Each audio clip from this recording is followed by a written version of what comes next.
जरूर होनी चाहिए, क्योंकि ये हमारा अंतिम लक्ष्य नहीं है, एक पड़ाव है, लेकिन निश्चित रूप से सही दिशा में हम माननीय मंत्री महोदय के नेतृत्व में आगे बढ़ रहे हैं, इस बात का विश्वास है। और माननीय प्रधानमंत्री महोदय के मिशन के अनुरूप देवेश सज्जनों, आप जानते हैं ई-नाम हमारा नेशनल लेवल का एक प्लेटफॉर्म है कृषि उत्पाद बेचने का, और भारत सरकार ने इसमें एक बहुत अनूठा प्रयास किया है माननीय कृषि मंत्री महोदय के नेतृत्व में, ताकि हमें हमारे सभी स्टेक होल्डर्स जो भी इस पूरी प्रक्रिया में प्रोसीजर में कहीं भी किसी भी लेवल पर जुड़ते हैं, उनका इसमें इन्वॉल्वमेंट जो है वो इंश्योर किया जा सके। और ये है platform to platforms under the e NAM, जिसका जिक्र माननीय डॉक्टर अभिलक्ष्मी लिखी जी ने अपने स्वागत संबोधन में किया। माननीय श्री नरेंद्र सिंह तोमर जी से कृषि मंत्री महोदय से निवेदन है कि वे इस platform to platforms under the e NAM को लॉन्च करें रिमोट से electronic. Today, Platform of Platforms is being launched by Honorable Agriculture Minister Shri Narendra Singh Tomar, Honorable Agriculture Minister of State Ms. Shobha Karandalaje, and Honorable Agriculture Minister for State Shri Kailash Chaudhary, in the presence of Honorable Chief Minister of Karnataka Shri Basavaraj Bommai, Honorable Minister of Chemicals and Fertilizers and Health and Family Welfare Shri Mansukh Mandavia, and Honorable Minister of State for Chemicals and Fertilizers Shri Bhagwant Kuba. हमने एक किसानों के लिए मंडी ई-नाम की योजना की। आज किसान अपना माल ऑनलाइन हिंदुस्तान की किसी भी मंडी में बेच सकता है, अब वो मजबूर नहीं होगा। 1,260 markets all over the country, 1,73 lakhs beneficiary farmers, more than 2.25 lakh traders. Narrate the glorious story of 6 successful years of e-naam.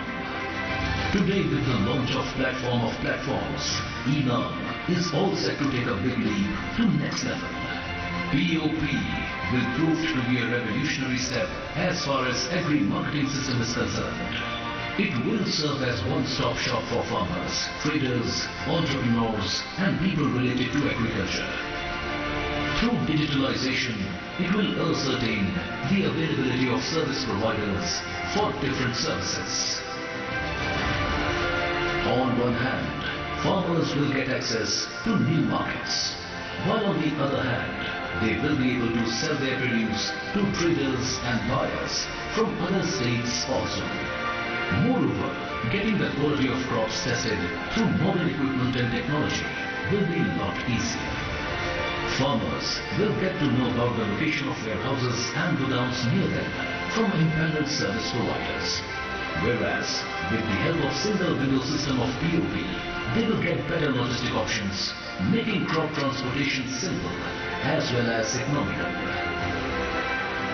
Services like POP FinTech will further add to the convenience as they will provide banking facilities and trade finance options, resulting in immediate payments to the farmers. Platform of Platforms, which marks its commencement today with 41 empaneled service providers, will reduce farmer input cost, impart an ease to business, and make India strong, successful, and Atmanirbhar.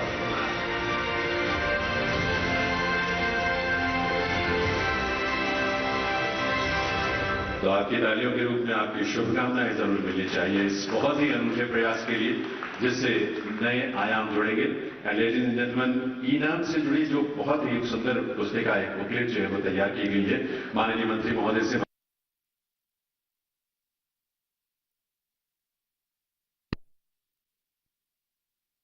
जो profiles हैं, activities हैं, वो शुरू से लेकर अब तक की वो सारी इसमें जो है डिटेल में with pictures and content text के रूप में वो सारी इसमें शामिल की गई हैं और ये रिलीज किया जा रहा है इस समय। तो एक बार आपकी करतल ध्वनि के साथ अपनी शुभकामनाएं जरूर दें अपनी तालियों के साथ इस ओकेजन पर on the release of this e-NAM book by the ministry of agriculture and farmers welfare government of India. Thank you very much माननीय मंत्री महोदय का। अब ये समय है जब माननीय मंत्री महोदय के कर कमलों से इक्विटी ग्रांट एपीओज के लिए वो रिलीज किया जाएगा और इलेक्ट्रॉनिकली ये रिलीज किया जाना है। आज 1018 एपीओज को 37.5 करोड़ रुपए का ये रिलीज होगा अमाउंट, जिसमें 3,22,000 से ज्यादा किसानों को लाभ पहुंचेगा। माननीय मंत्री महोदय से निवेदन है कि वे इसे रिलीज करें।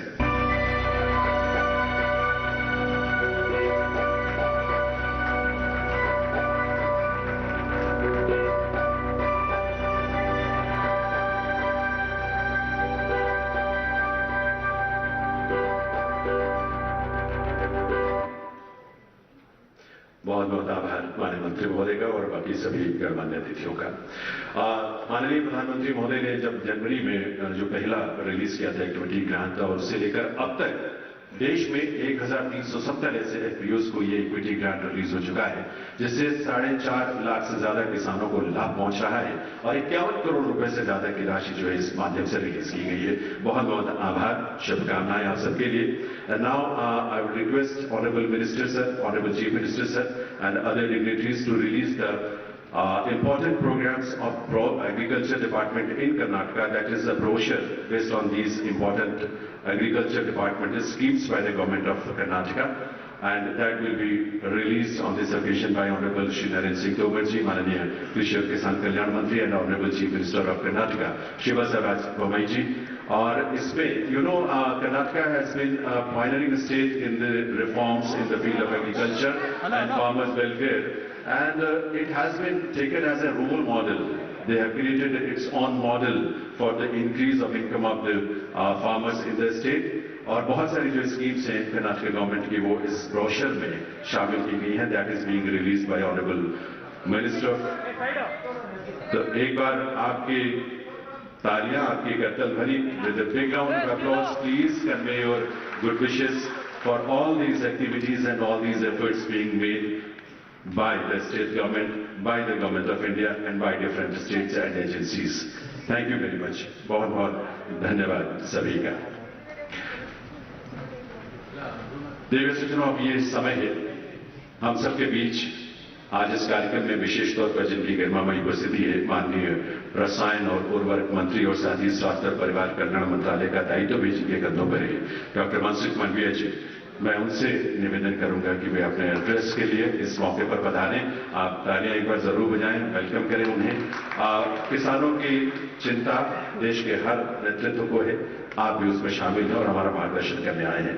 माननीय मंत्री महोदय।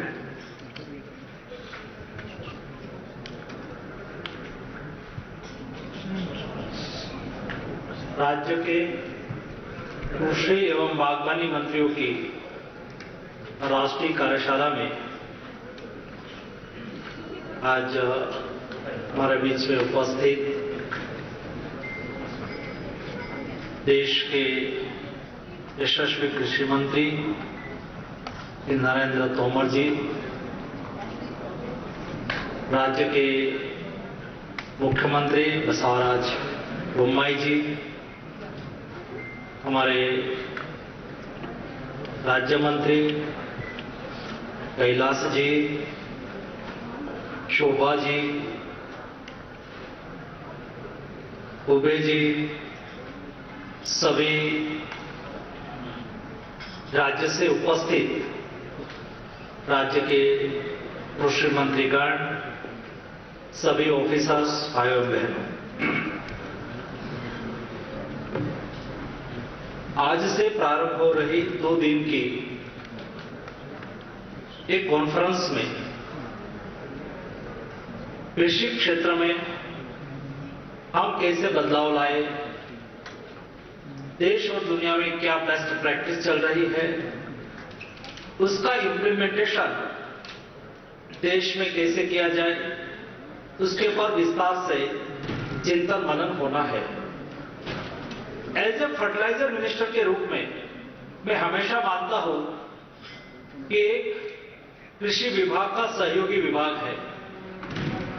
कृषि और फर्टिलाइजर एक दूसरे के पूरक है और इस दृष्टि से जब फर्टिलाइजर सेक्टर में कुछ नया करना है, कोई डिसीजन करना है, तो हम अवश्य एग्रीकल्चर मिनिस्टर के साथ बैठ के, एग्रीकल्चर विभाग के साथ बैठ के विचार विमर्श करते हैं और उसके आधार पर निर्णय करते हैं। जब हम राज्य के सभी कृषि मंत्री और भारत सरकार के सभी मंत्रियों के बीच में एक चिंतन बैठक हो रही है, एक कॉन्फ्रेंस हो रही है, ऐसी स्थिति में मैं आपके संज्ञान में लाना चाहूंगा कि फर्टिलाइजर सेक्टर एक ऐसा वैश्विक सेक्टर है जिसके आधार पर फूड सिक्योरिटी भी एश्योर होती है, देश में agriculture, all type of agriculture production बढ़ाने में भी उसकी आवश्यकता है, लेकिन उसके लिमिटेशन है, क्योंकि फर्टिलाइजर एक ऐसी कमोडिटीज है जो कि नेचुरल रिसोर्सेज से मिलती है। वो नेचुरल रिसोर्सेज शायद कभी कोई कंट्री के पास है, कभी कोई कंट्री के पास नहीं है। ऐसी स्थिति में हमारे देश की और विश्व की खाद फर्टिलाइजर स्थिति क्या है, मैं आपके सामने शॉर्ट में रखना चाहूंगा। आज मैं कहूंगा कि विश्व में urea fertiliser, nitrogen fertiliser 100 million ton का कंजप्शन दुनिया में होता है। उसमें से देश में कुल मिला के 350 लाख मैट्रिक टन का हमारा कंजप्शन है, यानी कि दुनिया की कुल जरूरियात का 35% कंजप्शन यूरिया का इंडिया में होता है।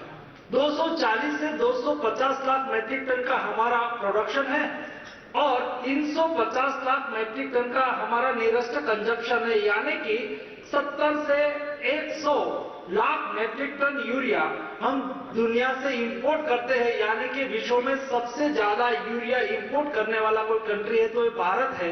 और विश्व में वर्तमान समय में बढ़ी हुई प्राइस को हम देखें तो एक यूरिया की बैग पर हम तो किसान को 266 रुपीज में एक बैग देते हैं, लेकिन भारत सरकार को 2300 रुपीज में आज हम जो $700 की प्राइस काउंट करें इंटरनेशनल प्राइस पर मैट्रिक टन, तो हम 2300 रुपीज की सब्सिडी भारत सरकार एक बैग में देती है। वैसे ही फॉस्फोरिक फर्टिलाइजर के बारे में दुनिया में 70 मिलियन टन का कंजप्शन है। उसमें से 2 मिलियन टन यानी कि 200 लाख मैट्रिक टन का कंजप्शन भारत का है। आप उसको हिसाब किताब के मुताबिक करें तो वो भी दुनिया के 35% दुनिया का कुल कंजप्शन में से इंडिया का कंजप्शन है। उसमें से 100 लाख मैट्रिक टन का उत्पादन इंडिया में होता है, 100 से 125 लाख मैट्रिक टन हमें इंपोर्ट करना पड़ता है। और उसमें भी देश में रॉक फॉस्फेट का प्रोडक्शन बहुत कम है, माइनस है ही नहीं, और जो है वो भी लो ग्रेड का फॉस्फोरस मिलता है, इसलिए हमें उसका रॉ मटेरियल रॉक फॉस्फेट भी इंपोर्ट करना पड़ता है। रॉक फॉस्फेट इंडिया में नहीं होने से दुनिया की प्राइस को हमें वेरी करना पड़ता है। वर्तमान स्थिति में बताओ तो आज देश में और विश्व में फॉस्फेटिक फर्टिलाइजर डीएपी की प्राइस बढ़ के $1000 प्रति मैट्रिक टन हो चुकी है, यानी कि हम इंडियन रुपीस में काउंट करें और बैग के हिसाब से करें तो आज हमें वो 2500 रुपीस पर बैग पे हम सब्सिडी देते हैं और 1350 रुपीस में हम मार्केट में बेचते हैं। यानी कि प्रति वर्ष देश का subsidy bill day to day बढ़ रहा है। बढ़ के इस साल 2.5 लाख करोड़, मैं मानता हूं कि कर्नाटक स्टेट का बजट शायद 3 लाख करोड़ नियरेस्ट होगा, I don't know, but Bharat सरकार एक कर्नाटक स्टेट का कुल बजट के इक्विवेलेंट खाद में सब्सिडी के रूप में किसानों को मदद करता है। मोदी जी ने बहुत स्पष्ट कहा, इस साल जब फर्टिलाइजर की प्राइस बढ़ रही थी तो कहा कि किसान के ऊपर ये बर्डन नहीं आना चाहिए। मैं और तोमर साहब दोनों एक ब्रीफिंग के लिए प्रधानमंत्री जी के सामने गए तो प्रधानमंत्री जी ने हमें 2 बात कही थी, हम दोनों को कहा था कि किसान के पर बढ़ी हुई इंटरनेशनल प्राइस का बर्डन नहीं आना चाहिए, दूसरा देश में फर्टिलाइजर की भी क्राइसिस नहीं होनी चाहिए। ये 2 चीजों को बैलेंस करके आज फर्टिलाइजर का मैनेजमेंट हो रहा है। लेकिन हम कितने समय तक कितना फर्टिलाइजर इंपोर्ट करते रहेंगे? क्या देश में उसका मैन्युफैक्चरिंग बढ़े? इस क्षेत्र में आत्मनिर्भरता के बारे में सोच सकते हैं क्या? कोई भी डिमांड रिसर्च की जल्दी बन जाती है। ऐसी स्थिति में हमारे देश के ही वैज्ञानिकों ने रिसर्च करके नैनो यूरिया बनाया है। नैनो यूरिया का प्रोडक्शन इफ्को ने शुरू किया है। पर डे 1.5 लाख बोतल बनना शुरू हो गया है। एक बोतल इक्विवेलेंट एक बैग यूरिया को रिप्लेस करता है। आज के दिन में 3 करोड़ बोतल बेची गई है, यानी कि 3 करोड़ बैग किसानों को दी गई है, वैसा हम माने। उसकी प्राइस भी 240 रुपीज है। और नैनो यूरिया का 3 करोड़ बोतल बेच जाना, उसका यूज हो जाना, यानी कि 1 करोड़ बोतल 4 लाख मेट्रिक टन यूरिया को रिप्लेस करती है। हम देश में क्या एक अभियान के रूप में नैनो फर्टिलाइजर अपने अपने स्टेट में एक मुहिम चला के उसको पॉपुलर कर सकते हैं क्या? सारा पैरामीटर, सारा एक्सपेरिमेंट, सारी स्टडी हो चुकी है और मैं स्वयं मेरे खेत में 3 साल से उसका उपयोग कर रहा हूं। मेरे पास भी 100 एकड़ लैंड है। बड़ा किसान हूं तो मैं मेरे गांव में जाता हूं, खेत में जाता हूं तो देख के आता हूं कि क्या उसका प्रयोग किया गया, क्या रिजल्ट आया। मैं आपको दावे के साथ बोल रहा हूं, माननीय सभी कृषि मंत्री यहां उपस्थित है तो आप भी वो प्रयोग देख सकते हो। आप आपके यहां आपके स्टेट में बहुत अच्छा रिजल्ट नैनो यूरिया का है। बराबर एक बैग को एक बोतल रिप्लेस कर रही है, स्प्रे करना होता है। कैसे हम पॉपुलर करके वो फिर इंडिजिनियस है, हमारा रिसर्च है। दूसरा, हमने बनाया है, मैन्युफैक्चरिंग हमारा है, इंडिया के नाम पेटेंट है, सारी दुनिया उसके लाइन में लगी हुई है। 2025 के पहले देश में 9 नए प्लांट आ रहे हैं। एक प्लांट अक्टूबर में, दूसरा 5 करोड़ बोतल प्रतिवर्ष बनाने की क्षमता वाला आ रहा है और नए भारत सरकार की फर्टिलाइजर कंपनी भी नया प्लांट लेके आ रही है। वो कुल मिला के आने वाले दिनों में 2 लाख मैट्रिक टन यूरिया को रिप्लेस करे इतना प्रोडक्शन कैपेसिटी इंडिया में होनी है। उसको हम कैसे पॉपुलर करें? दूसरा, खाद सस्ता मिलता है, सरकार सब्सिडाइज है। क्या किसान को फीलिंग हो रहा है क्या? आपके लिए सरकार इतनी सब्सिडी दे रही है। सभी सम्माननीय कृषि मंत्री जी को मेरी रिक्वेस्ट है, कई बार आपके स्टेट में कोई फर्टिलाइजर की कमी होती है तो तुरंत ही मुझे कॉल आ जाता है, वो मेरे सेक्रेटरी को कॉल आ जाता है, मिनिस्टर लेवल से कॉल आ जाता है। मेरी आपको रिक्वेस्ट है कि जैसे मेरी सेक्रेटरी आरती जी बता रही थी, हमने IFMS चालू किया है। IFMS portal dashboard, integrated fertiliser management system, उसका सभी का आपके सभी सेक्रेटरी, स्टेट के एग्रीकल्चर सेक्रेटरी को मेरी रिक्वेस्ट है कि एक बार सभी एग्रीकल्चर स्टेट के डिपार्टमेंट के सीनियर अधिकारी और माननीय मंत्री जी के बीच में उसका एक प्रेजेंटेशन हो। उससे आपके डिस्ट्रिक्ट में, आपके स्टेट के कौन से डिस्ट्रिक्ट में कितना फर्टिलाइजर आज के दिन में पड़ा हुआ है, उसके ऊपर डे टू डे हिसाब किताब होता है। क्योंकि फर्टिलाइजर हम बेचते हैं तो POS मशीन से बेचते हैं और हम सेल सप्लाई करते हैं तो भी POS मशीन से सप्लाई होती है। तो हमें पता होता है कि कौन से स्टेट के कौन से डिस्ट्रिक्ट में कितना फर्टिलाइजर कहां पड़ा हुआ है, कौन सी कंपनी का है, सारी इंफॉर्मेशन उसमें है। शायद आपके यहाँ कोई जगह से बूम उठी, एक बार मेरे पास एक कॉल आ गया कि मंत्री जी यहाँ इतनी बड़ी लाइन लगी है और फर्टिलाइजर है ही नहीं, 2 दिन से फर्टिलाइजर है नहीं, सरकार फर्टिलाइजर उपलब्ध नहीं कराती है। मैंने तुरंत ही वहां कॉल किया और मैंने पहले मेरे डैशबोर्ड में देख लिया तो मैंने देखा कि वहां तो 300 मैट्रिक टन खाद पड़ा हुआ है। तो क्यों ऐसा अल्लाह हो रहा है? तो कहा कि वो डिस्ट्रीब्यूटर है, 2 दिन से उन्होंने शॉप ही नहीं खोली है, उसको कोई रिलेटिव्स के यहाँ शादी थी, वहां चले गए, इसलिए लाए हैं। उसका मतलब यह हुआ कि लोकल मैनेजमेंट करना है। तो जरूर नहीं है कि वहां के लिए ऐसी चीज, हम मेरे सभी मंत्री, मेरी अपेक्षा है कि अपने ऑफिस में एक डैशबोर्ड ये ओपन हुआ होना चाहिए। कोई जगह से इश्यू आए तो वहां ही तुरंत ही आप देख सके, वो एश्योर करें। दूसरा, सस्ता होने के नाते, सब्सिडाइज होने के नाते आज यूरिया का डाइवर्जन हो रहा है, क्रॉस बॉर्डर भी डाइवर्जन हो रहा है, देश में इंडस्ट्रीज में भी डाइवर्जन हो रहा है। आप में से कई लोगों का भी मुझे कॉल आया है, आपके स्टेट में भी भारत सरकार और एग्रीकल्चर मिनिस्ट्री और फर्टिलाइजर मिनिस्ट्री का एक ज्वाइंट टास्क फोर्स बना हुआ है। आज वो सभी जगह पे जाके चेकिंग कर रहे हैं, GST इंटेलिजेंस के द्वारा भी चेकिंग हो रहा है। बहुत बड़ा फर्टिलाइजर पिछले 1 महीने में 35,000 बैग सीज की गई है।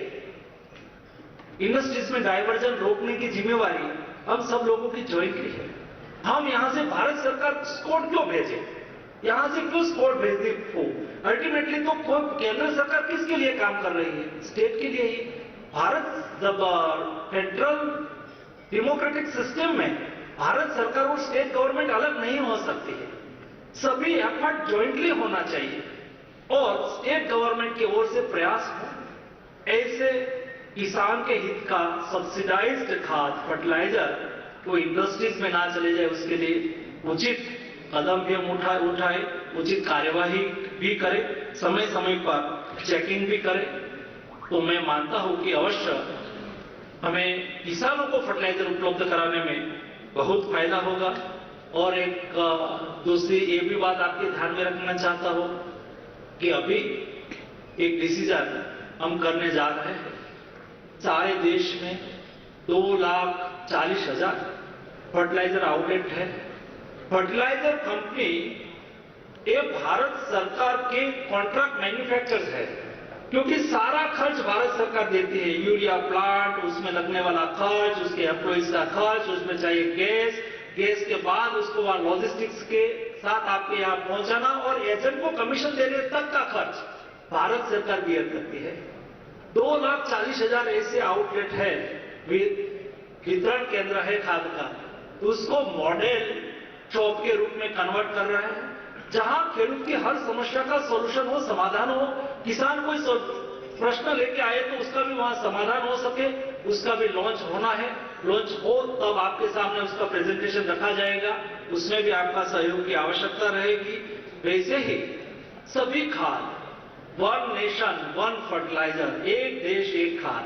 आज खाद नहीं मिल रहा है तो सरकार नहीं देती है, मिल रहा है तो इफको ने दे दिया, ये कंपनी ने दे दिया। जी नहीं, ये प्रॉपर्टी भारत सरकार की है, उसके ऊपर भारत सरकार की 2.5 लाख करोड़ की सब्सिडी है, उसका बैलेंस वितरण कैसे हो? एक खातर अलग अलग कंपनी, आज गुजरात की जीएसएफसी कंपनी हो, जीएसएफसी कंपनी बंगाल में अपना खाद बेचती है, बंगाल में बेचने जाए उसके लिए बंगाल में, गुजरात से बंगाल जाने के लिए खाद को मूवमेंट करने के लिए उसको फ्रेट सब्सिडी देनी होती है, वो भारत सरकार देती है। तो भारत सरकार यानी कि हमारा पैसे, जनता के पैसे से कंपनी कॉम्पिटिशन करती है, तो उचित नहीं। इसलिए हमने तय किया है वन नेशन वन फर्टिलाइजर, एक भारतीय जन उर्वरक परियोजना के नाम से सभी खाद बेचे जाएंगे, एक ही लोगो होगा, एक ही लोगो से बेचना है। और नियरेस्ट अपनी स्टेट या तो नियरेस्ट आउटलेट पर ही एक कंपनी बेचे, उसके लिए भी एक योजना लॉन्च होनी है। आगे आने वाले दिनों में आपके सामने 1-2 वीक में प्रेजेंटेशन के रूप में लाए जाएंगे। एग्रीकल्चर विभाग के साथ तालमेल करके एग्रीकल्चर की विभाग की आवश्यकताओं को खाद के रूप में पूरी करने के लिए हर संभव प्रयास भारत सरकार की ओर से मोदी जी के नेतृत्व में किया जा रहा है। हम सब लोग साथ में मिलकर एक नया भारत का निर्माण हो रहा है। यहां मैं प्रेजेंटेशन देख रहा था, जिस दृष्टि से देश में प्रोडक्शन बढ़ रहा है। मैं थोड़े दिन पहले वर्ल्ड इकोनॉमिक फोरम में गया था और वहां फूड सिक्योरिटी पर एक बहुत बड़ा डिस्कशन था और उसमें भारत की सराहना हो रही थी कि 1.3 बिलियन पॉपुलेशन, 130 करोड़ की जनसंख्या वाले देश वो स्वयं सेल्फ सस्टेन नहीं होते तो दुनिया पर कितनी बड़ी लायबिलिटी होती है। भारत ने अपनी जरूरियात तो पूरी की है, लेकिन दुनिया को भी फूड सिक्योरिटी की दृष्टि से खाद्यान्न उत्पादन पहुंचाने के लिए भारत आज मददरूप हो रहा है। हमारे किसानों की उपलब्धि है, हमारे देश की उपलब्धि है और ये उपलब्धि को और आगे बढ़ाने के लिए क्या करने की आवश्यकता है, इस विषय पर इस कार्यशाला में, इस सेमिनार में अवश्य जोर दिया जाएगा, ऐसा मैं मानता हूं। आप सब लोग इस चिंतन मनन के आधार पर ऐसा निष्कर्ष निकालें जिस निष्कर्ष के आधार पर आने वाले दिनों में भारत एग्रीकल्चर सेक्टर में एक नया माइलस्टोन को हासिल करे, यही अपेक्षा है। धन्यवाद।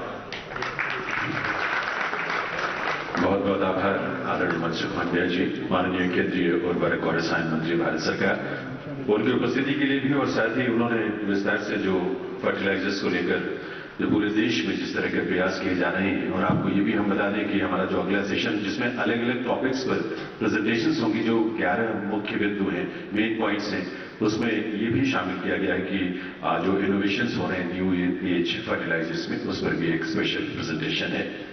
Ladies and gentlemen, to increase and double the income of farmers in Karnataka state, number of initiatives have been taken under the able guidance of Honorable Chief Minister of Karnataka, Shri Basavaraj Bommai ji.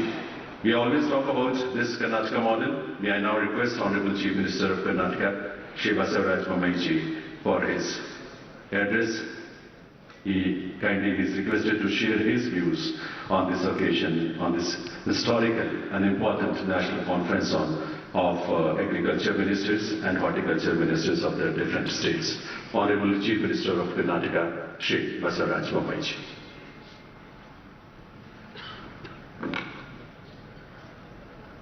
ಎಲ್ಲರಿಗೂ ನಮಸ್ಕಾರಗಳು. ಎಲ್ಲರಿಗೂ ಕನ್ನಡಿಗರ ಕರ್ನಾಟಕದ ವಿವಿಧ ರಾಜ್ಯಗಳಿಂದ ಬಂದಂಥ ಮಂತ್ರಿ ಮಹೋದಯರಿಗೆ ಕರ್ನಾಟಕದ ನಮಸ್ಕಾರಗಳು. At the outset, I once again welcome wholeheartedly our Union Minister for Agriculture and Farmers Welfare and our senior leader Sri Narendra Singh Tomarji, and I recognize the presence and welcome Sri Union Minister for Health, Family Welfare, Chemicals and Fertilizers, Sri Mansukh Bhai Mandviya ji, ನಮ್ಮವರೇ ಆದಂಥ union minister for agriculture ಆದಂಥ ಸನ್ಮಾನ್ಯ ಶ್ರೀ ಕುಮಾರಿ ಶೋಭಾ ಕರಂದ್ಲಾಜೆ ಅವರಿಗೆ ನಾನು ಮತ್ತೊಮ್ಮೆ ರಾಜ್ಯ ಸರ್ಕಾರದ ಪರವಾಗಿ ಸ್ವಾಗತವನ್ನು ಕೋರ್ತಾ ಇದ್ದೇನೆ. ಅದೇ ರೀತಿ Bhagwanth Khuba union minister for chemical and fertilisers and renewable energy ಅವ್ರಿಗೂ ಕೂಡ ಸ್ವಾಗತವನ್ನು ಕೋರುತ್ತಾ, I recognize and welcome Sri Kailash Chaudhary ji, Union Minister for Welfare, and at the same time I recognize the presence of Sri P.C. Patil, our Agriculture Minister, Sri Muniratna, our Minister for Horticulture, and ministers of all the states. I welcome wholeheartedly all of you to the beautiful state of Karnataka, and also I welcome all the senior officers of my state and all other states to this 2 days conference on agriculture.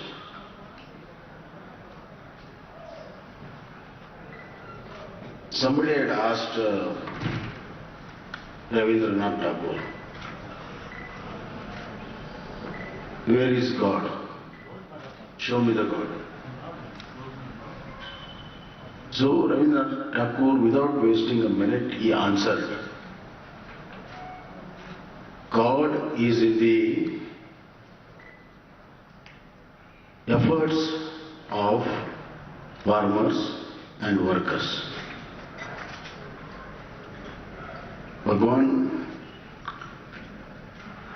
जो कृषि की श्रम में और कार्मिक की श्रम में भगवान है. See, this is the thinking of our Indian ethos about our farmer and agriculture. Agriculture is not just any other occupation or a profession. Agriculture is a culture of this country.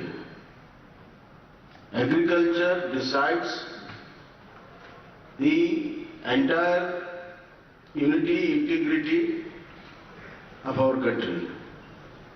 Agriculture is one where any farmer from different north, south, east, west have the same feeling, the same efforts and the same principles for the way of life. Therefore, agriculture is very important. When I say agriculture, just not agriculture, horticulture, and all allied agricultural activities. Secondly, 1% growth in agriculture will lead to 4% growth in manufacturing sector, secondary sector, and 10% growth in services.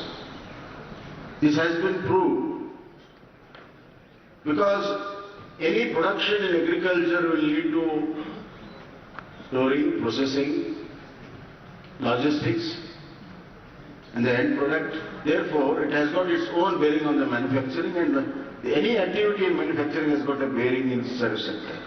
Therefore, the economic engine of our country is driven by agriculture.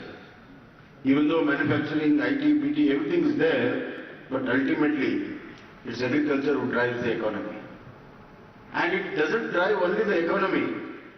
As everybody has said now, it creates food security. Imagine when we are independent, we are 33 crores, we could not feed everybody. Now we are 133 crores, but still the food security is ensured. This is the long effort of our farmers, for all agriculture scientists, all agriculture ministers, and more so in the last 7-8 years, our beloved Prime Minister Narendra Modi ji, he has got a forward-looking policy for this country for the first time.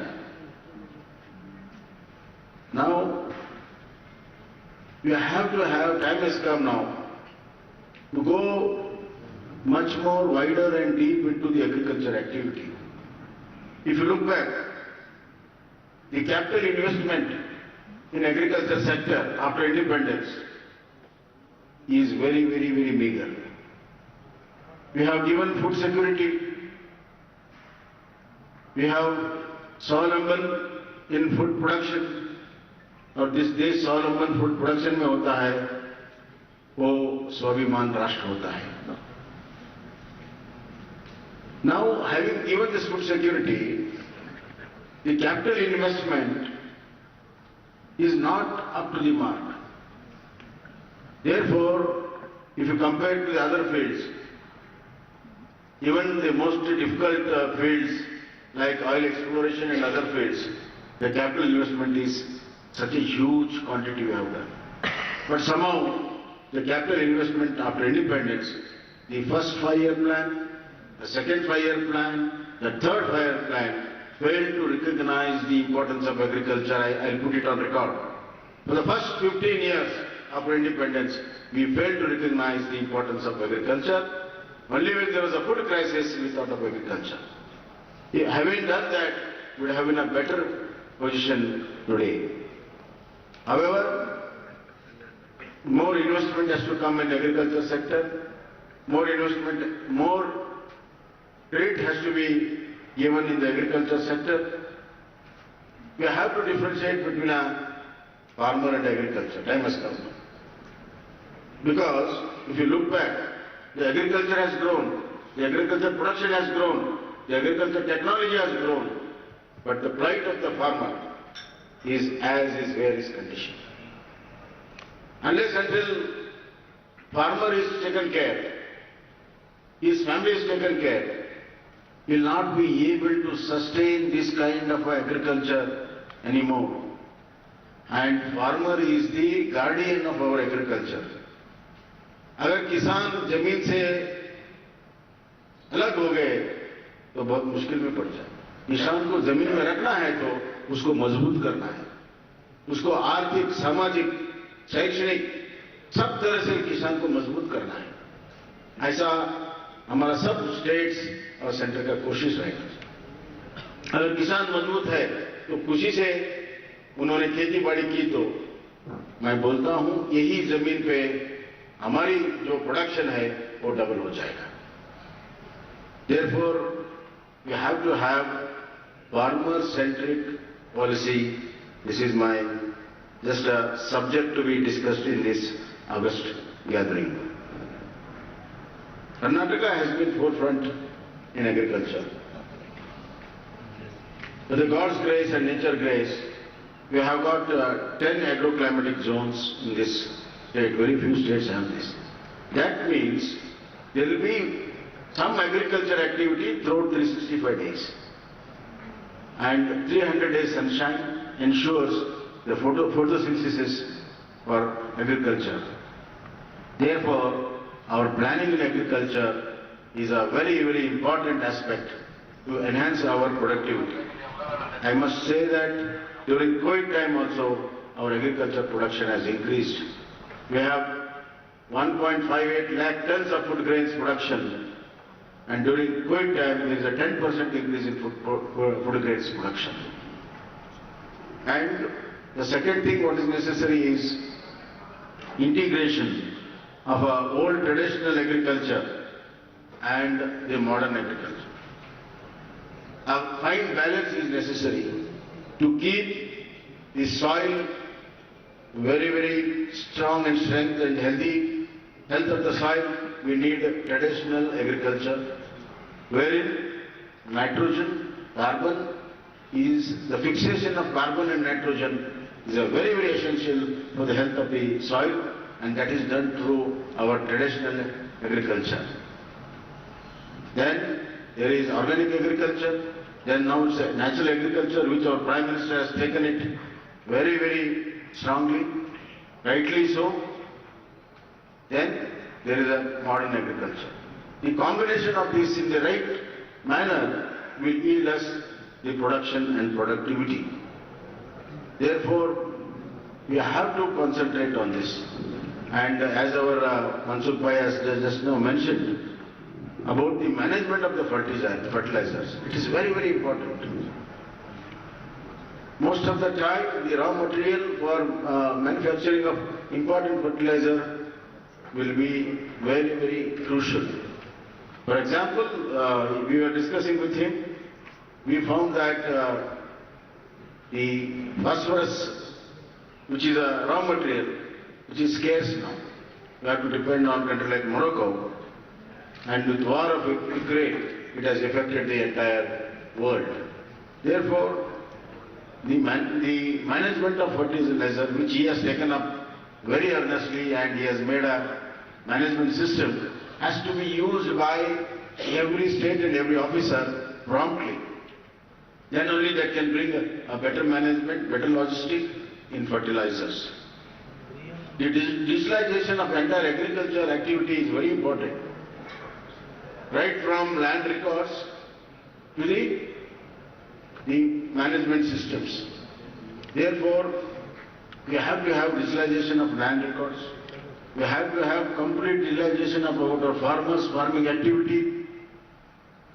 We have to have supplies and credits to the farmers' digitalization. We have to have insurance to be digitalization. And I am very happy to say that Karnataka is a forefront in digitalization. All our land records have been digitalized about 2 decades back. And now we have got something called fruits, where 77 lakh farmers and their family, entire thing is digitalized, their farm holding, everything has been digitalized, and that is linked to Aadhaar card. So any benefit to the farmer will go directly to his account within a few seconds without any middleman. Therefore, fruits has been recognized by Government of India, Agriculture Ministry, and even the Prime Minister has appreciated it. And I want the Honorable Ministers and officers to have a look at this software, where it will be advantageous for all the farmers in the country. Secondary agriculture is the only way forward to double the income of our farmers, which is a dream of our Honorable Prime Minister Narendra Modi ji. The secondary agriculture is to utilize the land for multi-activities, and not only the land, we converge different activities very efficiently so that a farmer economically becomes stronger, and more activity during the free period of farming, he has to use that time.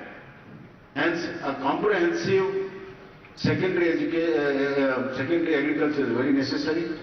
Therefore, in Karnataka, we have already established Secondary Agriculture Directorate only to look for all the integrated, allied agriculture activities to the farming family.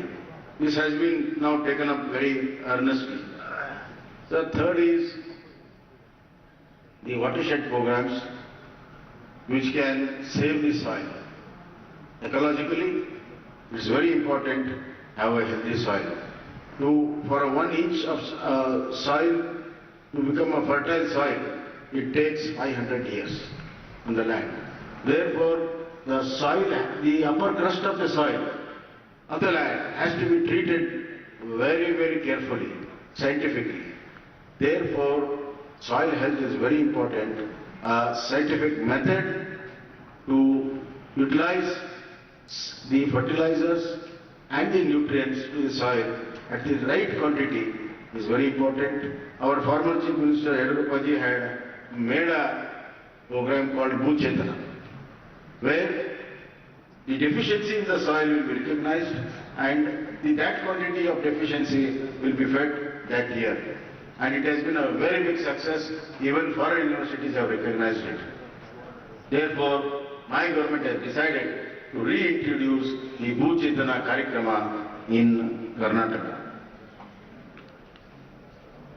I am really thankful and grateful to Government of India, Agriculture Minister Tomarji, for helping us in all kind of our agriculture programs. More than 642 crores has been helped as a aid for our watershed programs and 600 crores for the reward program. This is going to help us a lot in enriching our land, safeguarding our soil and give us a better productivity. Mansukh Mandaviya ji, our Prime Minister, has taken fertilizer as a very important aspect for the growth of agriculture. So for the first thing, what he did as a Prime Minister was, he got it neem-coated urea, which not only saved the wrong use of urea in different sectors, it also brought in pesticide element to the fertilizer for the first time, and it has increased a lot of production and it has saved the plants from pesticides also. So from that the journey has now come to your ENAM, what you are trying to do. Therefore, I congratulate you and the Honorable Prime Minister on this account. Sir, as I said, integrated farming is very important. We should start treating fisheries, sericulture, horticulture, animal husbandry, all these as equal to the agriculture.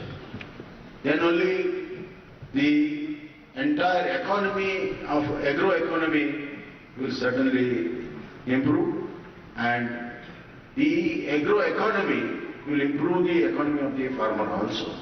In Karnataka, we have tried to integrate all this. We have got different universities, horticulture, agriculture universities. Now we are trying to integrate all these agriculture, horticulture universities for a common activity. They should come on a common platform and use all their strengths for the new researchers in different fields, and they should share their experiences to each other. At the same time, we are giving importance to the horticulture, agriculture, as well as silk. Karnataka is number one. We are leading the country, and we have given a lot of soft incentives for the silk farmer, similarly to the horticulture farmer, as well as we have given a lot of importance for our milk production, animal husbandry activity, and now for the first time in the country, we are going to start a bank exclusively for the milk farmers, because huge activity, more than 23,000 crores activity is done by the milk farmers through different milk unions, cooperative milk unions. I want all that activity be through a common bank by the farmer for the farmer bank, and it can yield a very good result, and it can really enhance the credit system of the farmer at the low rate of interest. So for the first time in the country, Honorable Amit Shah ji had come and he has inaugurated the logo, and we are going to have farmers Kshira Bank very soon in this state. As well as we are giving Raita Vidya Nidhi for the children of the farmer. They have to come out and have different professions because the land is same. Land can't be increased, but the dependent of the lands are increasing. Therefore, to save the situation, the farmer children has to have a better education. They should be in different walks of life. Hence, we are giving a scholarship for all agriculture farmers' children. And from 8th standard for the girl child up to PG, we are giving the Raita Vidyanidhi, which is one of its kind. And of course, we are topping up a lot of subsidies. Kisan Samman Yojana, along with the 6,000 of the Government of India's Narendra Modi scheme, we are giving additional 4,000 rupees per farmer, as well as we are adding 15% subsidy to 35% of Government of India's in PMFME scheme. And we are giving a lot of importance to fisheries. I want my state to be the #1 exporter in fisheries, so we are taking a long step on that. Silk production, and we have got a beautiful coffee plantations, and we want to convert that the entire production of coffee into a new brand name and market it at international level. In fact, I have kept special funds to help the farmers who can export and process the food and export value addition. Hence, a lot of things have been trying to do in Karnataka with the help of Government of India and their schemes. We are trying to integrate with Government of India schemes. The time has come now to think forward, think differently. The new scientific development to the advantage of farmer. At the same time, the traditional farming to save the soil, to save the water, conserve the water. Water management is another important aspect as far as farming is concerned. Therefore, micro irrigation, which I am really with little concern I speak, micro irrigation is the only way forward to save the water crisis of the country, because the highest consumption of water is done by the agriculture sector. And if the way it is going, it will be difficult to give water to not only the agriculture sector, even drinking water. Therefore, micro irrigation and new methods are the only way forward, but the concern is the adaptability of the farmer is not yet come. So it's the endeavor of all the states to see that micro irrigation, where it increases the productivity, saves the water, saves the energy. Therefore, I want the conference to look into the management of water to the farms in a very, very serious manner. This can add to the really, not only the production, it can save a lot of cost on the farmers. With these few words, I just want to thank Government of India has given us opportunity for Karnataka and Bangalore to host this conference. And my special thanks to Thomarji for his love and affection for Karnataka. And whenever we wanted him, he has come and guided us. And at the same time, the presence of Monsignor Mandia has really helped us this season. He has really helped us in our fertilizer issues, health issues. I really thank him from the bottom of my heart. And Kailasji and our own Shobhaji and Gubaji and all the senior officers, that let these 2 days be very, very useful, fruitful, which can be really a cast for a future growth of our agriculture. So, with these few words, I'll close my words. Thank you once again. Jai Jawan, Jai Kisan, Jai Hind. Thank you very much, sir.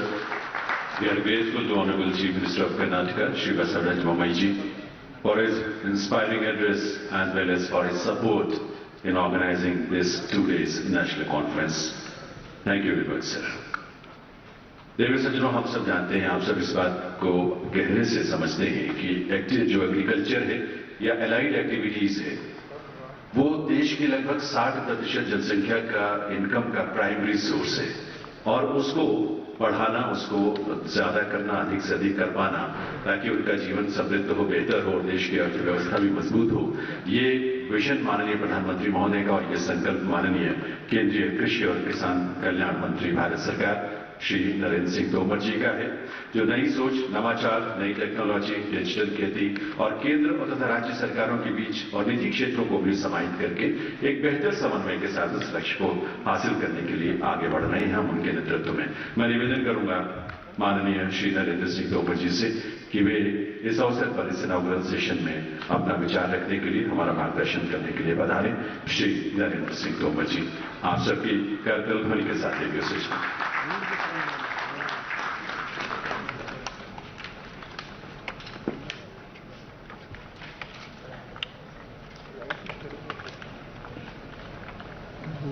देश भर के कृषि और बागवानी मंत्रियों की इस महत्वपूर्ण बैठक में हम सबके मध्य उपस्थित कर्नाटक राज्य के मुख्यमंत्री मान्यवर श्री बसवराज बोम्मई जी, हमारे भारत सरकार के रसायन, उर्वरक, स्वास्थ्य एवं परिवार कल्याण मंत्री माननीय श्री मनसुख मांडविया जी, माननीय राज्य मंत्री श्री भगवंत खुबा जी,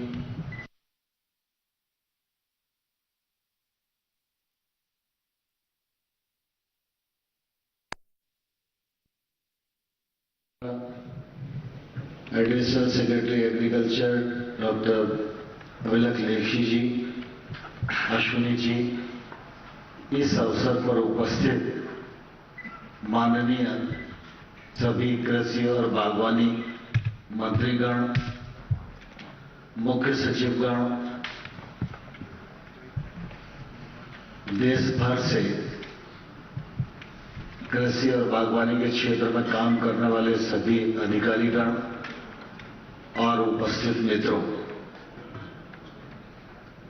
काफी दिन बाद इस भूमिका में हम सब लोग मिल रहे हैं। मैं इस अवसर पर सभी राज्यों के माननीय मंत्रीगणों का और सभी अधिकारियों का भारत सरकार के कृषि मंत्रालय की ओर से बहुत बहुत स्वागत करता हूं, बहुत बहुत इस मौके पर अभिनंदन करता हूं। और इस कार्यक्रम को अधिक गरिमा प्रदान करने के लिए हमारे कर्नाटक राज्य के मुख्यमंत्री और भारत सरकार के रसायन एवं उर्वरक मंत्री आदरणीय मांडविया जी, उनके राज्य मंत्री आदरणीय भगवंत खुबा जी, इन महानुभावों ने जो इस बैठक को गरिमा प्रदान करने के लिए अपना समय प्रदान किया, उसके लिए इनका स्वागत भी करता हूं और इनके प्रति आभार भी प्रकट करता हूं। मित्रों, हम सब कृषि के क्षेत्र में अपने अपने राज्य में बहुत ही सफलतापूर्वक काम कर रहे हैं। मैं यह जानता हूं कि भारत सरकार और राज्य सरकार मिलकर इस क्षेत्र में जितना प्रयत्न हो सकता है करने का प्रयास कर रही है, लेकिन फिर भी कृषि का क्षेत्र चुनौतियों से भरा है और आगे भी चुनौतियां हम सबके सामने उपस्थित रहेंगी ही। उपस्थित चुनौतियों का समाधान करना, उन पर विजय प्राप्त करना, उनके लिए पॉलिसी बनाना, पॉलिसी का ठीक प्रकार से क्रियान्वयन हो, ये सुनिश्चित करना निश्चित रूप से हम सब लोगों की महत्वपूर्ण जिम्मेवारी है। हम सब भारत के नागरिक हैं। हमारा देश दुनिया का बड़ा लोकतंत्र है और लोकतंत्र में विविधता ही हमारी खूबसूरती है। हमारे देश में वैचारिक विविधता भी है, हमारे देश में भौगोलिक विविधता भी है, हमारे देश में भाषाई विविधता भी है और हमारे देश में जलवायु की विविधता भी है। लेकिन यह विविधता भारत की ताकत है और इस ताकत का हम लोग देश के हित में, अपने राज्य के हित में कैसे इस्तेमाल कर सकते हैं, इस पर निश्चित रूप से विमर्श करने की आवश्यकता है। आज की इस कार्यक्रम में मैं कोई कृषि की उपलब्धियों पर बात करूं, इसकी मुझे आवश्यकता नहीं लगती, क्योंकि उपलब्धियों पर बोलने के लिए देश भर में विभिन्न अवसर हम सब लोगों को प्राप्त होते हैं और उन सब पर हमें बोलना भी चाहिए। हम सब अपने अपने क्षेत्र में राजनीतिक दलों से जुड़े होते हैं। राजनीतिक दलों के नाते भी हमारी विभिन्न प्रकार की भूमिका है। उस भूमिका को भी हमको कभी कभी अपने अपने क्षेत्रों में लेना ही पड़ता है। लेकिन मैं समझता हूं कि कृषि का क्षेत्र बहुत ही संवेदनशील क्षेत्र है और कृषि का क्षेत्र करोड़ों किसानों से और विशेष रूप से गरीब किसानों से जुड़ा हुआ है। इसलिए हम सबकी जिम्मेवारी है कि हम सब जगह अपने दायित्वों का निर्वहन तो करें, लेकिन गांव में बैठा हुआ एक छोटा किसान, उसके जीवन स्तर में केंद्र और राज्य मिलकर कैसे तब्दीली ला सकता है, उसके लिए अगर किसी लोग का भी हमें संवरण करना पड़े तो मुझे लगता है वो संवरण करना चाहिए और हमको अपने इस दायित्व का निर्वहन करने की दृष्टि से आगे की योजना हमें करनी चाहिए। सामान्य तौर पर हम जब किसी बैठक, किसी कार्यक्रम में आते हैं तो हम सबकी इच्छा होती है कि हम अपने राज्य की उपलब्धियों को उस बैठक में रखें। दूसरा एक उद्देश्य होता है कि अपने राज्य के कुछ डिमांड्स है उनको रखें और तीसरा मकसद यह होता है कि कोई पॉलिटिकल बात रखनी है तो वो भी रखें। यह अपनी अपनी जगह आवश्यक भी है और मैं समझता हूं कि आज की बैठक में भी आप सब लोग बहुत सारी उपलब्धियों को रखना ही चाहते होंगे, लेकिन मैं आग्रह करूंगा कि जो भी उपलब्धियां, जो भी आपका पूरा वर्षन है, उस वर्षन को आप पटल पर रख दीजिए, वह पढ़ा हुआ माना जाए और वो रिकॉर्ड हो और उस रिकॉर्ड का आप प्रेस में और अपने राज्य में भली भांति उपयोग कर सकें। इसमें कोई दिक्कत नहीं है, यह हम लोगों को सुनिश्चित करना ही चाहिए। लेकिन मैं आग्रह करना चाहता हूं कि आज के जो विषय हैं उन विषयों पर हम मिलजुल के विचार करें और उन विषयों में हम चरम पर कैसे पहुंच सकते हैं, क्या वो विषय आज की आवश्यकता है या नहीं है। आवश्यकता है तो उनका क्रियान्वयन कैसे हो सकता है, उस पर हम सब लोग मिलकर विचार करें। केंद्र राज्य को सहयोग कैसे कर सकता है, राज्य केंद्र को कैसे सहयोग कर सकता है। सामान्य तौर पर अभी तक एक शब्द चलता था कि लैब में जो कुछ हो रहा है वो लैंड तक कैसे पहुंचे, लेकिन अभी प्रधानमंत्री जी ने बनारस में इस शब्द को दूसरा आयाम दिया। उन्होंने कहा लैंड पर जो हो रहा है वो लैब तक कैसे पहुंचे, इस पर भी निश्चित रूप से विचार करना चाहिए, क्योंकि अगर केंद्र अच्छा सोच रहा है तो वो नीचे तक पहुंचना ही चाहिए। लेकिन राज्य में जमीन पर क्या अच्छा हो रहा है क्या केंद्र उससे सीख सकता है? इस दिशा में भी निश्चित रूप से हम सब लोगों को विमर्श करने की आवश्यकता है। जैसे आदरणीय मनसुख मांडविया जी ने फर्टिलाइजर का विषय हम सबके समक्ष रखा। अब स्वाभाविक रूप से हम किसान हैं, कृषि के क्षेत्र में काम करने वाले व्यक्ति हैं। फर्टिलाइजर की थोड़ी सी कमी का आभास होता है तो राज्यों में अफरा तफरी मच जाती है। राज्य या किसान या मीडिया, उसको इससे लेना देना नहीं है कि कठिनाई क्या है, लेकिन जो माहौल है वो माहौल कैसे और विकसित हो, इस पर ही काम होता है और उसके कारण अफरा तफरी और बच जाती है। मैं धन्यवाद देना चाहूंगा मनसुख मांडविया जी को कि बीच बीच में ऐसी कई बार परिस्थितियां आई, कोविड के समय में भी आई, इंपोर्ट को लेकर भी आई, ट्रांसपोर्टेशन को लेकर भी आई। प्रधानमंत्री जी ने हमेशा यह सुनिश्चित करने की कोशिश की कि दाम का प्रभाव किसान पर ना हो और फर्टिलाइजर की किसी भी प्रकार से कमी ना हो। तो मनसुख मांडविया जी ने बहुत अच्छे से प्रबंधित करके उसको मैनेज करने की कोशिश की है।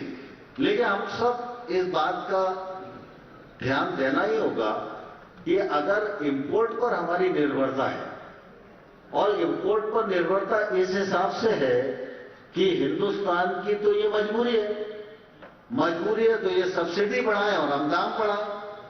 अब प्रतिस्पर्धा इस बात की हो रही है कि आप सब्सिडी बढ़ा रहे हो इसलिए हम दाम बढ़ा रहे हैं, तो आखिर इसका कोई अंत होना चाहिए। प्रधानमंत्री जी ने जब आत्मनिर्भर भारत की बात कही है तो निश्चित रूप से क्या फर्टिलाइजर के क्षेत्र में भी हमको आत्मनिर्भर होने की आवश्यकता है क्या? मेक इन इंडिया की तरफ बढ़ने की आवश्यकता है क्या? इस दिशा में हमको सोच सकते हैं, कर सकते हैं क्या? तो फिर नैनो यूरिया की बात हो या अन्य प्रकार के जो हमारे वैकल्पिक फर्टिलाइजर हैं, उनके प्रचार प्रसार का मामला हो, उनको आगे बढ़ाने का मामला हो, क्योंकि इंपोर्ट पर हमारी निर्भरता कम होगी तो पैसा बचेगा, ये तो एक पक्ष है। लेकिन अगर निर्भरता कम होगी तो निश्चित रूप से मेक इन इंडिया होगा।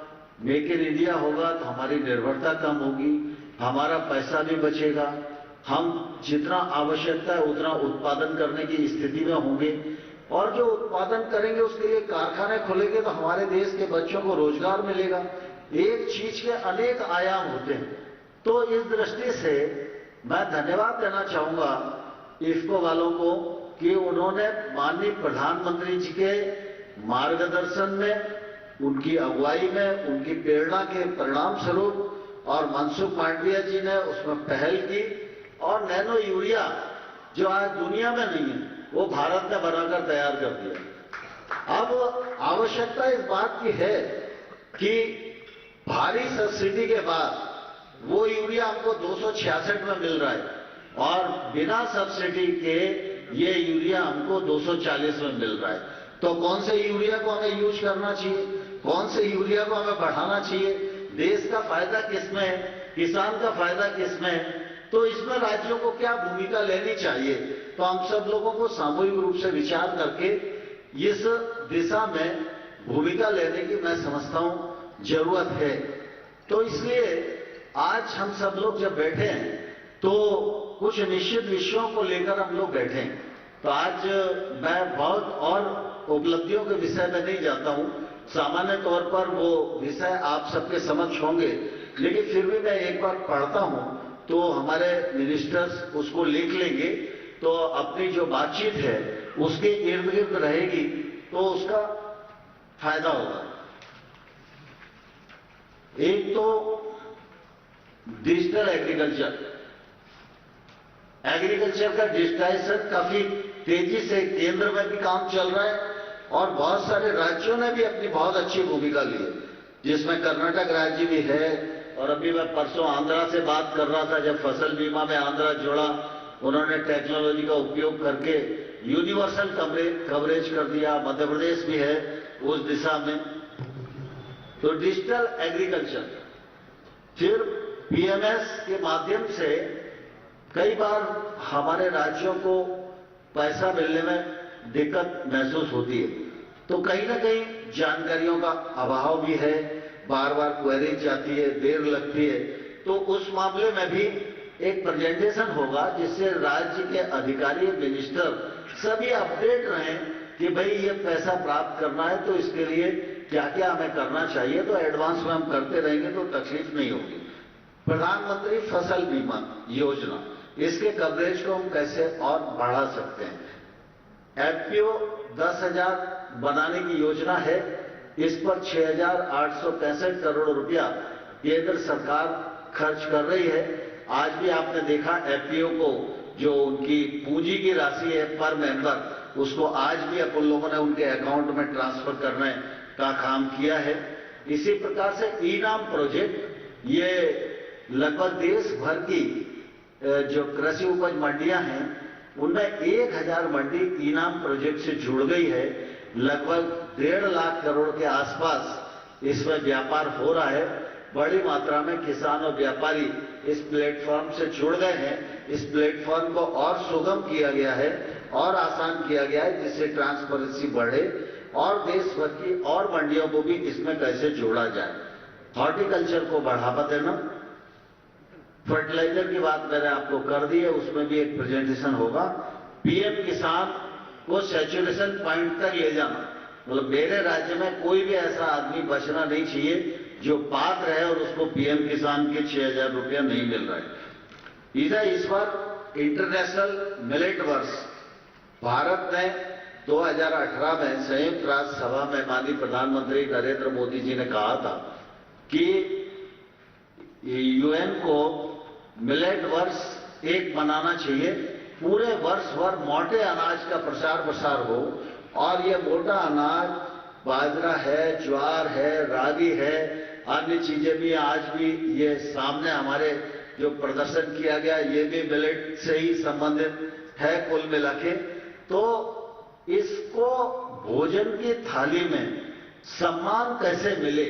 एक जमाना था भोजन की थाली में इसका प्रमुख स्थान था और इसकी न्यूट्रिशन वैल्यू तो बहुत है ही, और जब इसका उपयोग होता था तो आदमी हट्टे कट्टे होते थे, बीमारियां नहीं होती थी और झंझट नहीं होता था। लेकिन धीरे धीरे थाली में महत्ता गेहूं और धान को अधिक मिल गई, उसके कारण डायबिटीज भी बढ़ रही है, बाकी प्रॉब्लम भी बढ़ रही है और यह मिलेट्स का स्थान कम हो गया। इसके कारण कई प्रकार की दिक्कतें खड़ी हुई हैं। इसलिए संयुक्त राष्ट्र सभा ने तय किया है 2023 पूरा 72 देशों में मिलेट्स ईयर के रूप में मनाया जाएगा। भारत इसकी अध्यक्षता करेगा और यह पूरा 2023 में देश भर में धूमधाम से ये कार्यक्रम होगा। इसका भी एक प्रेजेंटेशन आप सबके समक्ष रहेगा, तो वो प्रेजेंटेशन में भी हम अपने राज्य में क्या कर सकते हैं वो अभी से हम लोग उससे जुड़ जाएंगे। इसी प्रकार से एग्री इन्फ्रा फंड जो एग्रीकल्चर के क्षेत्र में 1 लाख करोड़ है, एनिमल हस्बेंड्री के लिए 15,000 करोड़ है, फिशरीज के लिए 20,000 करोड़ है, हर्बल खेती के लिए 4,000 करोड़ है, आपका फूड प्रोसेसिंग के लिए 10,000 करोड़ है और 500 करोड़ रुपया मधुमक्खी पालन के लिए है। ऐसे कुल मिला के हम लोग चूंकि एग्रीकल्चर के क्षेत्र में यहाँ बैठे हुए हैं तो 1 लाख करोड़ रुपया हमारे पास उपलब्धता है जो बैंकों से हमको मिल सकता है ब्याज की सब्सिडी के साथ। बहुत सारी झंझटें इसमें नहीं करना पड़ेगी।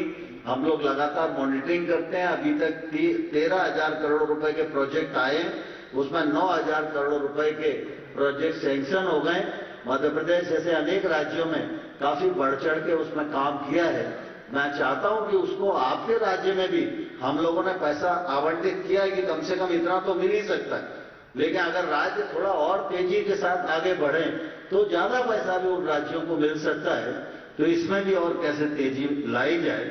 इसी प्रकार से नेचुरल फार्मिंग, प्राकृतिक खेती, प्रधानमंत्री जी ने भी इस पर बल दिया है।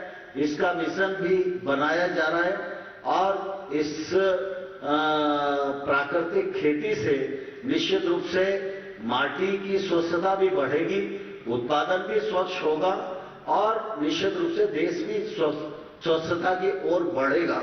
किसान की लागत भी कम होगी और हमारे किसानों का उत्पादन महंगे दामों पर भी मिलेगा। इसलिए नेशनल फार्मिंग को मिशन मोड पर हम कैसे बढ़ाएं, बहुत सारे राज्यों ने इसमें अच्छा काम किया है और निश्चित रूप से बहुत तेजी के साथ राज्य आगे बढ़ भी रहे। तो और पूरे देश में हर राज्य में इस काम को हम कैसे बढ़ा सकते हैं, केंद्र सरकार इसमें मदद करने के लिए तैयार है।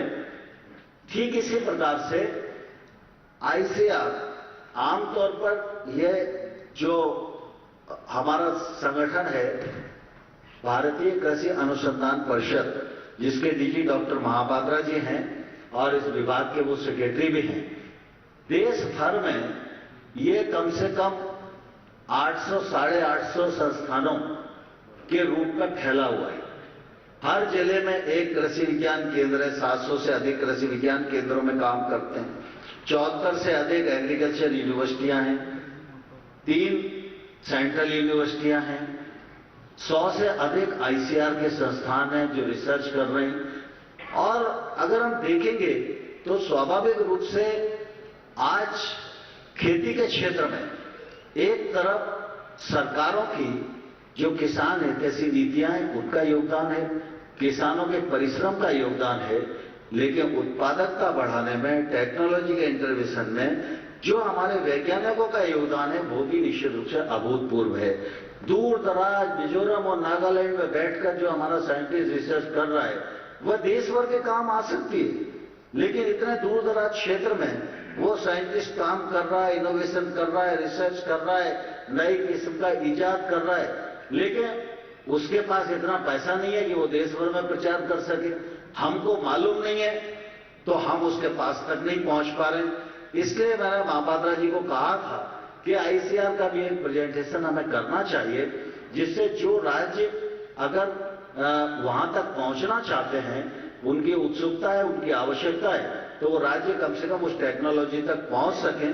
जितनी टेक्नोलॉजी को लैब से लैंड तक ले जा सकते हैं वो तो प्रयास हो ही रहा है, लेकिन राज्य भी अगर पूरी उत्सुकता से भिड़ जाएंगे तो हम लोग जल्दी चित्र बदलने में कामयाब हो सकते हैं। तो इस दृष्टि से जो विषय मैंने आपके सम्मुख रखे हैं, इन विषयों पर हर राज्य 5-5 मिनट में अपना विचार करे।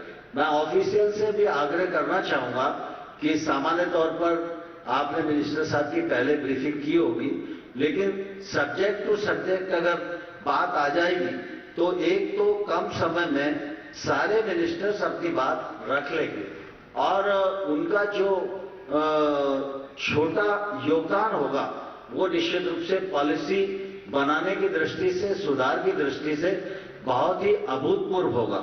और जैसा मैंने कहा कि उपलब्धियों से संबंधित, डिमांड से संबंधित जो भी आपका वर्जन है वो बैठक के रिकॉर्ड पर ही होगा और उसको रिकॉर्ड पर हम लेंगे और आप उसका प्रॉपर जहां उपयोग करना है वो प्रॉपर उपयोग कर सकते हैं। लेकिन यहां पर अगर जो निश्चित विषय हैं, इन विषयों पर हम 2 दिन में कुछ कॉन्क्रीट लेकर उठे, क्या हमारी ये एग्रीकल्चर मिनिस्टर्स की काउंसिल ये तय कर सकती है कि हम बायो फर्टिलाइजर की दृष्टि से सब मिलकर प्रयास करेंगे देश भर में? क्या हम एग्रीकल्चर मिनिस्टरों का ये समूह तय कर सकता है कि हमने अपने अपने राज्यों में प्राकृतिक खेती पर बल प्रदान करेंगे? क्या हम इस पर सहमत हो सकते हैं कि क्रॉप डाइवर्सिफिकेशन की दृष्टि से हम सब मिलकर पूरे देश में काम करेंगे और देश की आवश्यकता को पूर्ण करेंगे? क्या हम इस बात को तय कर सकते हैं कि हम डिजिटल एग्रीकल्चर की ओर जाएंगे, हर चीज में ट्रांसपेरेंसी तय करेंगे और डिजिटलाइजेशन के माध्यम से, टेक्नोलॉजी के माध्यम से किसान को अपने घर से कहीं किसी के दरवाजे पर न जाना पड़े, उसका जो हित लाभ है वो वहां तक पहुंच सके। प्रधानमंत्री फसल बीमा के आकलन के लिए पटवारी पर और राज्य सरकार पर निर्भर करना पड़ता है। राज्य सरकार खूब कोशिश करती है, फिर भी नीचे अमानत में खयानत हो जाती है, कई लोगों को उसका लाभ नहीं मिल पाता।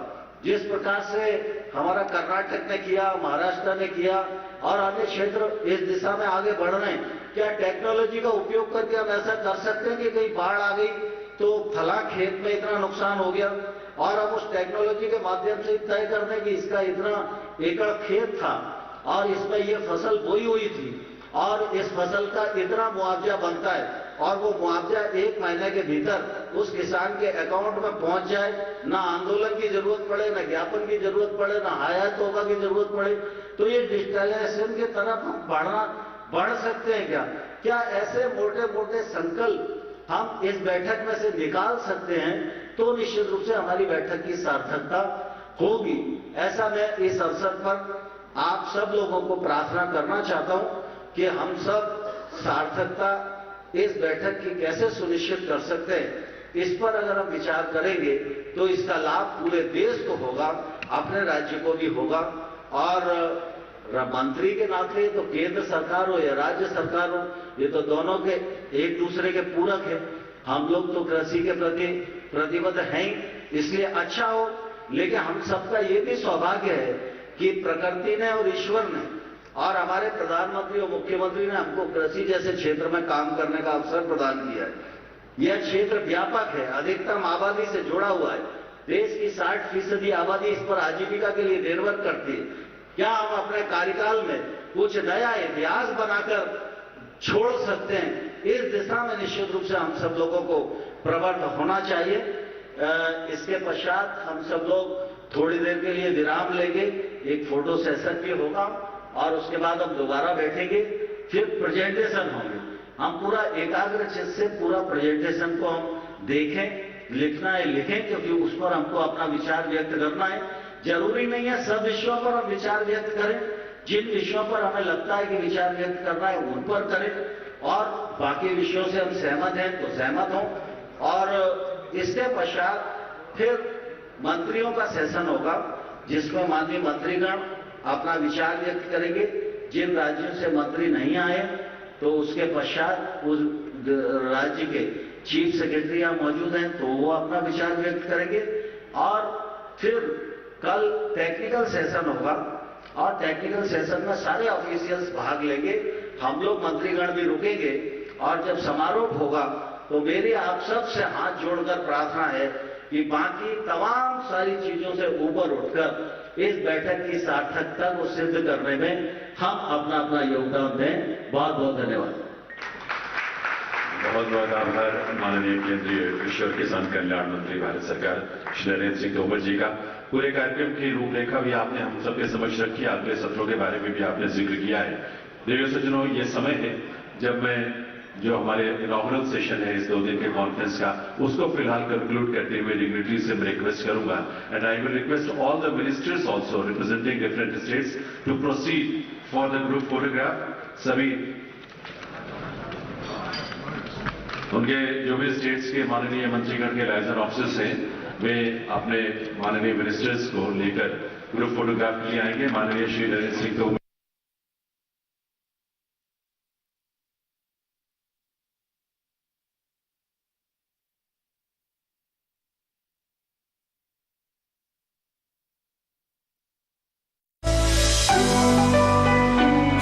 अपने शरीर को ऊंट अगर लगे रगड़ने, रेगिस्तान के जहाज को बीमारी लगी जकड़ने,